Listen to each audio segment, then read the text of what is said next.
Good morning, students. Today I am going to explain the chapter The Adventure of the Blue Carbuncle, which was written by Sir Arthur Conan Doyle.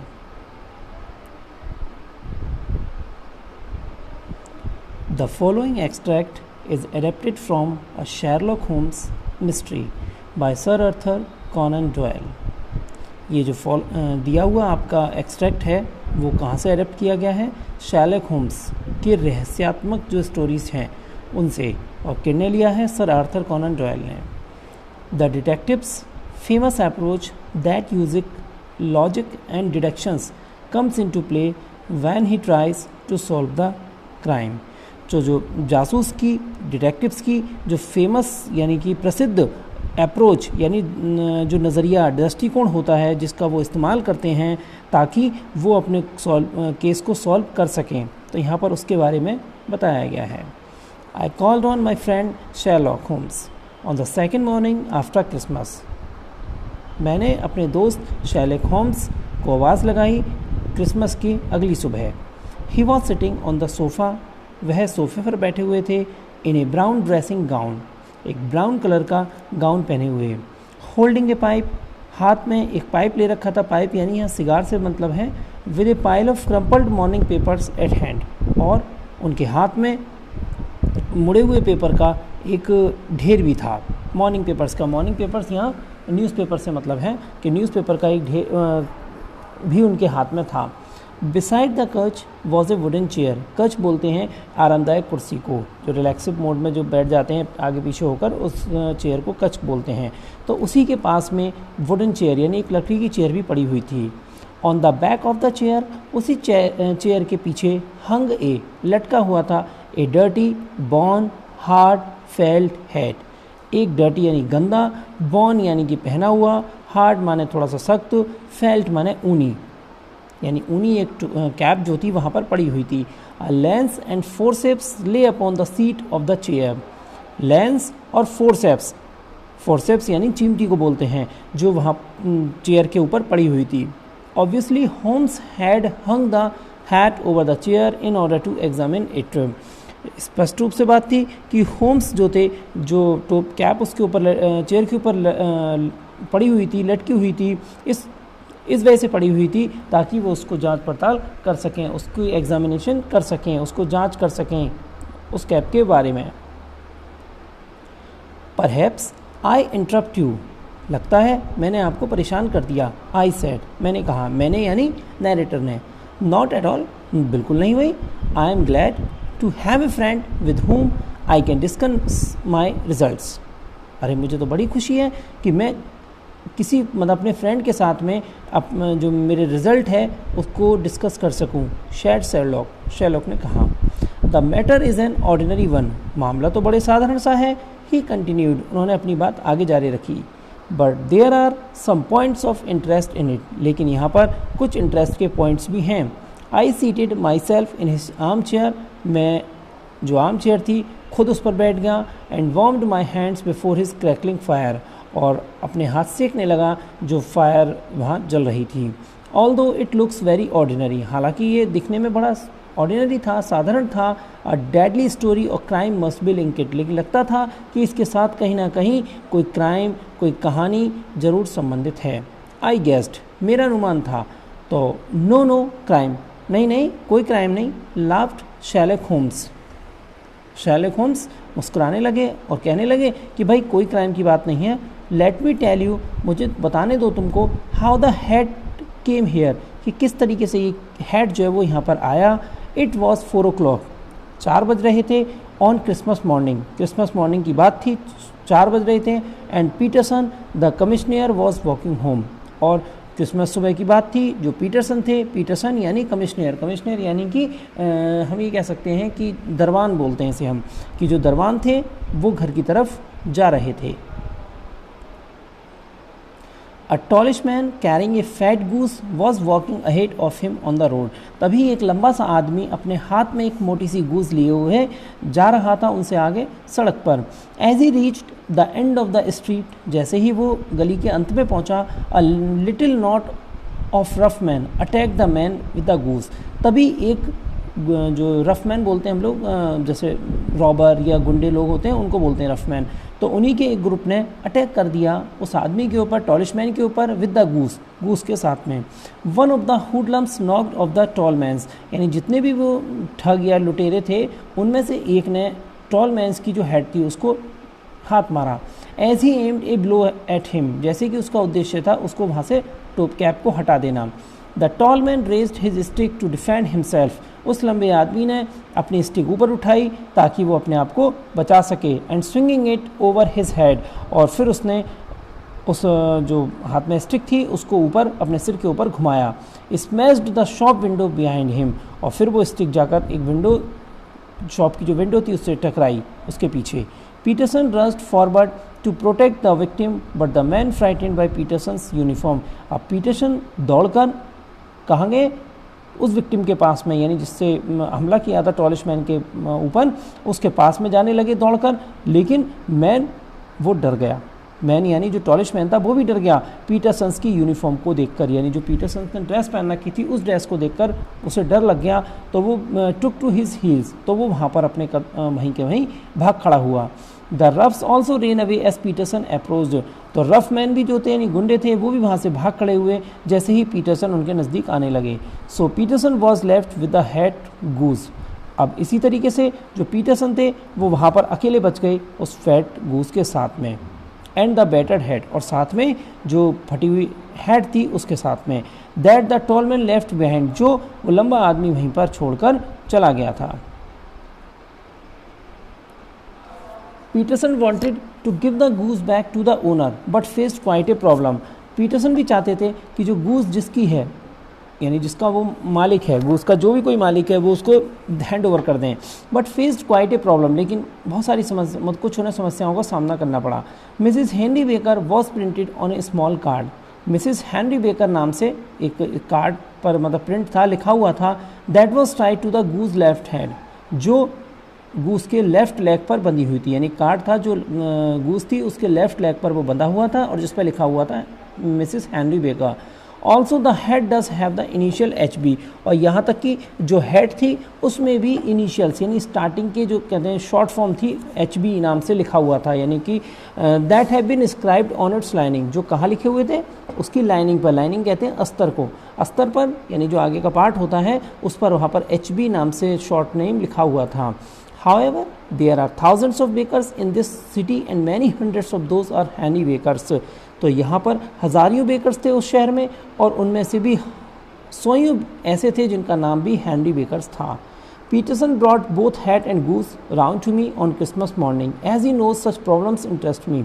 इसके बाद Peterson वो दोनों को यानी hat को भी और गूस को लेकर क्रिसमस की सुबह मेरे पास आ गए, और जैसा कि वो जानते थे कि सच प्रॉब्लम इंटरेस्ट मी, कि ऐसी समस्याओं से मुझे बहुत इंटरेस्ट आता है, ऐसे प्रॉब्लम्स में मुझे बहुत इंटरेस्ट लगता है उन्हें सॉल्व करने में। The goose we kept until this morning, और इस गूज को हमने आज सुबह तक रखा, when it seem to be doing bad, कि जब तक वो और ज़्यादा बेकार ना हो रही हो। Peterson will have it cook today, Peterson आज उसको हमारे लिए पकाएंगे, यानी गूस को मारकर गूस का मीट हमारे लिए बना के देंगे। आई थॉट, मुझे लगता है, that I had keep the hat with me, कि उसके बाद मुझे लगता है कि जो कैप थी जो मैंने अपने पास में रखी थी। Did you advertise in the papers so that the owner can claim the hat, क्या आपने एडवर्टाइजमेंट दिया पेपर में ताकि जो ओनर है उस हैट के लिए क्लेम कर सके? नो, नहीं। Then how will you know who the owner is, फिर आपको कैसे पता पड़ेगा कि इसका मालिक कौन है? वी नो, हम जानते हैं कि that we can deduce from this head, कि हम किस तरीके से इस पर अनुमान लगा सकते हैं इस हेड से। बट यू आर जोकिंग, लेकिन लगता है आप मजाक कर रहे हो। आई डोंट सी, मुझे नहीं लगता, what you can deduce from this better head, कि भाई आप कोई भी अनुमान नहीं लगा सकते इस फटी हेड, जो टोपी है, कैप है, उससे आप बिल्कुल अनुमान नहीं लगा सकते। हेयर इज़ माई लेंस, कि देखो भाई मेरे लेंस तो ये रहे। यू नो माई मैथड, तुम जानते हो मेरे तरीके को। What can you gather about the man who owns this head, आप कैसे कलेक्ट कर सकते हो चीज़ों को उस मैन के बारे में जिसकी ये हेड है। आई टुक द टेटेड ऑब्जेक्ट इन माई हैंड्स, फिर मैंने उस फटी हुई ऑब्जेक्ट को अपने हाथों में लिया।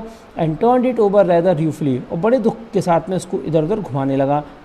It was a very ordinary black hat, और ये दिखने में बहुत साधारण सी ब्लैक हैट थी, of the usual round shape, और जिसकी शेप राउंड थी, हार्ड थी, and much the worse for wear, और शायद ये कहूँ तो ये बहुत जगह से फटी हुई भी थी, यानी पहनने लायक नहीं थी।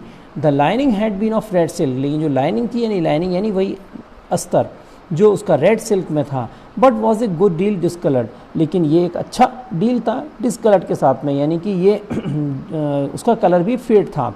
There was no maker's name, बनाने वाले का कोई नाम नहीं लिखा हुआ था कि किस कंपनी ने बनाई, किस कंपनी की है, उस पर कुछ नहीं लिखा हुआ था। But as Holmes had remarked, लेकिन जैसा कि होम्स ने बता दिया था कि the initial H B were scrawled upon one side, कि जो स्टार्टिंग के शॉर्ट वर्ड थे एच बी वो इसके ऊपर ज़रूर लिखे हुए थे, लेकिन इसके ऊपर कोई भी मेकर्स नेम, जैसे हम कोई ड्रेस खरीदते हैं तो उस पर नाम, जिस कंपनी की ड्रेस होती है तो उस पर लिखा रहता है कि किस कंपनी की ड्रेस है, किसने बनाई है, तो ऐसे ही उस पर कुछ नहीं लिखा हुआ था। It was pierced in the brim for a head securer, इसमें एक हेड सिक्योरर के लिए मतलब छेद हो रहे थे। हेड सिक्योरर का मतलब होता है कि जैसे हम लोग, आपने देखा होगा कि इलास्टिक वगैरह लगा देते हैं चिन के नीचे से, थोड़ी के नीचे से आपने लाने के लिए, ताकि वो उसमें कवर रहे, सिर पे अटकी रहे, दिक्कत ना हो। लेकिन तो इसमें वो छेद तो हो रहे थे, but the elastic was missing, लेकिन उसके अंदर वो इलास्टिक नहीं थी। फॉर द रेस्ट, बाकी के लिए इट वॉज क्रैक्ड, बाकी जगह से क्या था, ये क्रैक्ड थी, यानी कटी हुई थी, फटी हुई थी, एक्सीडेंटली डस्टी, और ज़्यादा गंदी भी थी, and spotted in several places, और यहाँ तक कि कुछ जगहों पर तो ऐसा था निशान भी बने हुए थे, स्पॉट लगे हुए थे।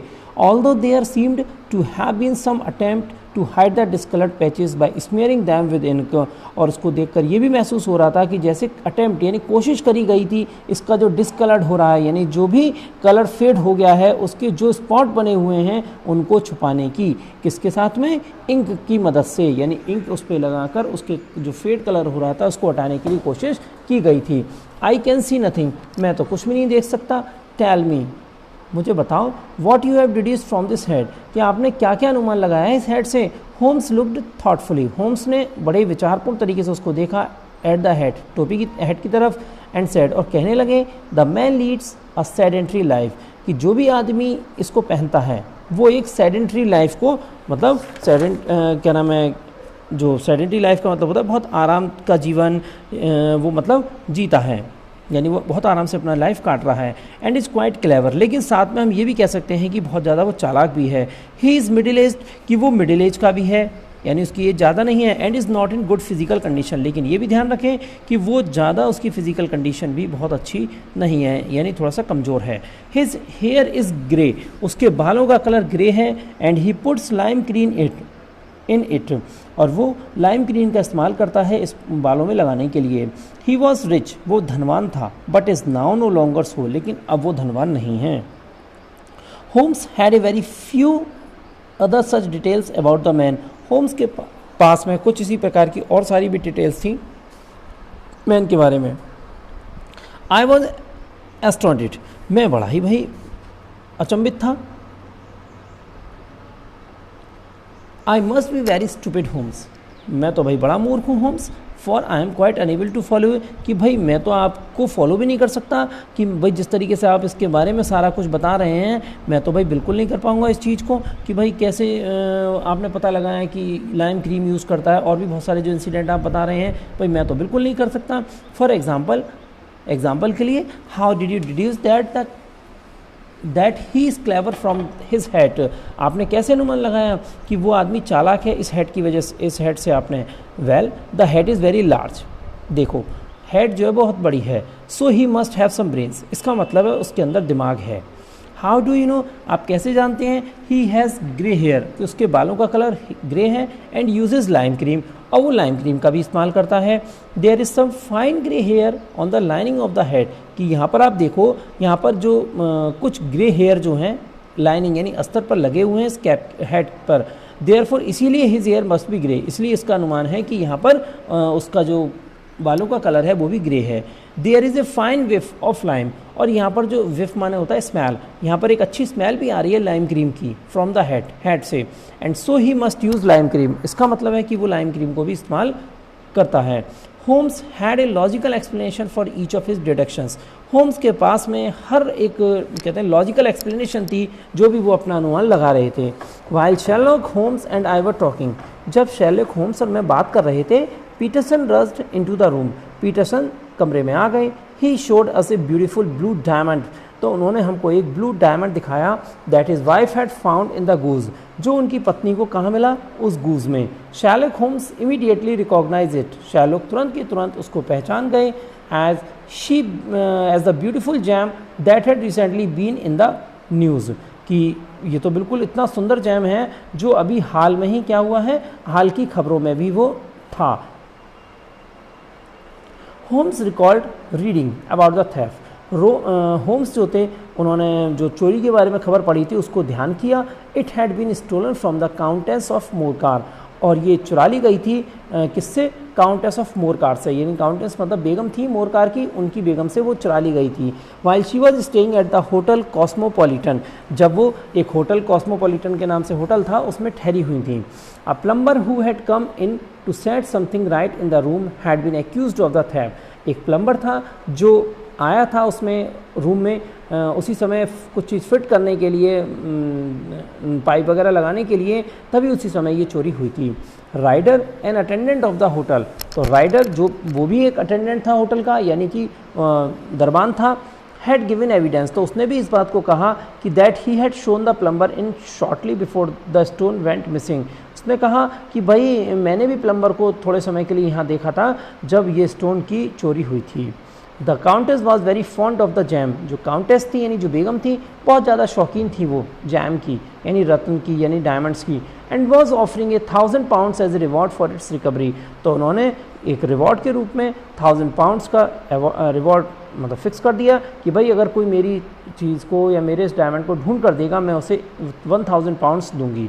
यू सी, आप देख सकते हैं कि Watson, our little deductions have suddenly assumed a much more important and less innocent aspect, आप देख सकते हो कि हमारा जो छोटा सा थोड़ा सा अनुमान था वो अचानक से क्या एज्यूम कर गया है, बहुत इंपॉर्टेंट लेकर आया है, और लेस इनोसेंस आस्पेक्ट, लेकिन इसमें क्या है, एक निर्दोष इनोसेंट एक आस्पेक्ट है, एस्पेक्ट मतलब होता है प्रस्ताव के लिए। सैड होम्स थॉटफुली, होम्स ने बड़े विचारपूर्ण तरीके से इस बात को कहा।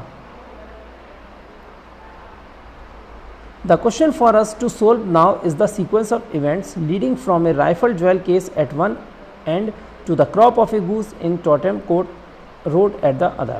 सवाल ये था हमारे लिए सॉल्व करना, क्योंकि अब जो था जो सीक्वेंस थे, इवेंट्स थे, यानी जिस तरीके से घटनाएं घटित हुई उनको सीक्वेंस में लगाना जो हमें लेकर जाएंगी राइफल ज्वेल केस, यानी जो रत्न की चोरी हुई वहाँ तक। And one and to the crop of a goose, और किस प्रकार से गूस की चोरी और इन सबको और कहाँ लेकर गई, Tottenham court road at the other, यानी ये रोड थी वहाँ पर। The first step Holmes took was to place the following advertisement in the papers, पहला जो कदम उठाया उन्होंने होम्स ने वो ये उठाया, पहले उन्होंने प्लेस किया एडवर्टाइजमेंट, यानी कि एक न्यूज़पेपर में एडवर्टाइजमेंट दिया कि found at the corner of Goodge street, कि भाई जैसे गॉज स्ट्रीट है, मतलब गली का नाम था गॉज स्ट्रीट, वहाँ पर कॉर्नर पे मिली है a goose, a black felt hat, एक ऊनी हैट मिली है। Mr Henry Baker can have the same by applying at 6:30 this evening at 221 B, तो मिस्टर हेनरी बेकर जिनकी है वो अप्लाई कर सकते हैं 6:30 तक इस इवनिंग में 221 बी पर बेकर स्ट्रीट में। This brought Baker to Holmes and after a little conversation, इस तरीके से बेकर जो थे होम्स के घर तक आ गए एंड थोड़ी देर बातचीत होने के बाद में it became quite clear to us that he was innocent, तो यहाँ थोड़ी देर में बात होने के बाद में ये बिल्कुल क्लियर हो गया कि वो बिल्कुल निर्दोष था। कौन निर्दोष था, वो plumber. So Holmes gave him a fine goose to replace the one he lost and said him off very happy and contented, इसलिए होम्स ने क्या करा, वो फाइन गूज उनको दे दी और उसको रिप्लेस कर दिया वन से जो लॉस्ट हुई थी, एंड सेंट हिम, और उनको वापस भेज दिया बहुत खुशी खुशी कि भाई चीज़ मिल गई, अब जा सकते हैं ऐसी खुशी। The next step was to trace the seller of the goose, अगला कदम था कि जो गूज को बेचने वाला था उसका पीछा करना। Some questioning of Mr Baker led us to the seller Mr Breckinridge, अब जो कुछ सवाल थे मिस्टर बेकर के वो हमें कहाँ तक लेके गए, जो बेचने वाला था मिस्टर ब्रैकरेज तक।